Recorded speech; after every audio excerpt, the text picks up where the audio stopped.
So after seeing Ant-Man a couple of days ago, I figured I would do a review on it, and I actually really enjoyed this character because going into the film, I didn't actually know that much about it, and I think Marvel's done a fantastic job with it. It's just a really different take on a superhero, and with most superheroes in their origin, there's some kind of death which gives them this big motivation to become a superhero.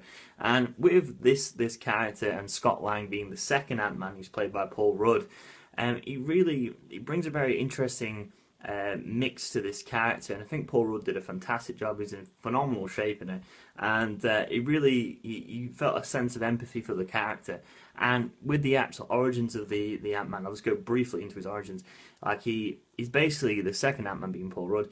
Just comes out of prison. He's a master ex-cat burglar, and his wife's gone off with another man. He has a daughter, and there's kind of a bit more of a different kind of element to his origin, and he's basically just come out, no job, no money or anything. He's staying with his friends, and gets wind of another heist, and this is how he actually steals the actual Ant-Man costume, and it's kind of a plan to make him become Ant-Man basically, and using his kind of cat burglar skills and stuff like that. And I thought that was quite an interesting take on Ant-Man, because I just thought it would be a guy, going from being just an old man into an ant and stuff like that, and there's kind of a silly element to the actual name, and you would think to his actual character as well. But it's really interesting take on it, how he incorporated this kind of spy element to him, and I think Paul Rudd and Michael Douglas in it were fantastic.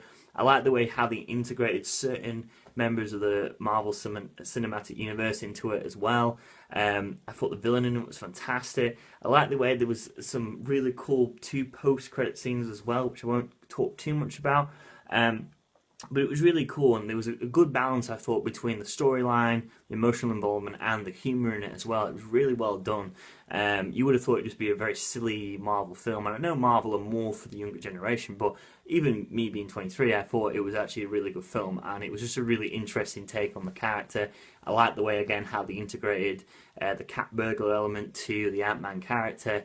I like the fact that Michael Douglas is kind of like his mentor in it as well. And yeah, it was just really interesting. I also actually like the way they incorporate a little bit of the science element into it. It actually goes into like quantum realms and stuff like that in the particular cases in the actual film. And it was just a really interesting take on it, and I was really kind of blown away by it, because again, I thought it'd be more of a kind of a silly take on a superhero and it'd just be a bit of a laugh, but it was actually a lot of emotional involvement. It was a really interesting storyline. I really recommend seeing it. Be aware of the 2 post-credit scenes as well. And I really thought as well, with the Stan Lee element, I know he usually makes some kind of cameo in each of the films. I didn't think it was particularly very good. His actual cameo in this is okay. It's kind of funny, but it's right at the end of the film. I've seen better from him, but overall, I thought the film was fantastic. The characters really brought their A game to it. They really brought the characters to life. There was some really deep emotional attachment to some of them. And yeah, Michael Douglas was very, very funny in it. And it was just a really good take on it. And I really recommend seeing it. I'll give it 8 out of 10. If you really like this video, make sure to give it a thumbs up. Share it if you will. And comment below. I'll speak to you soon. Thank you very much.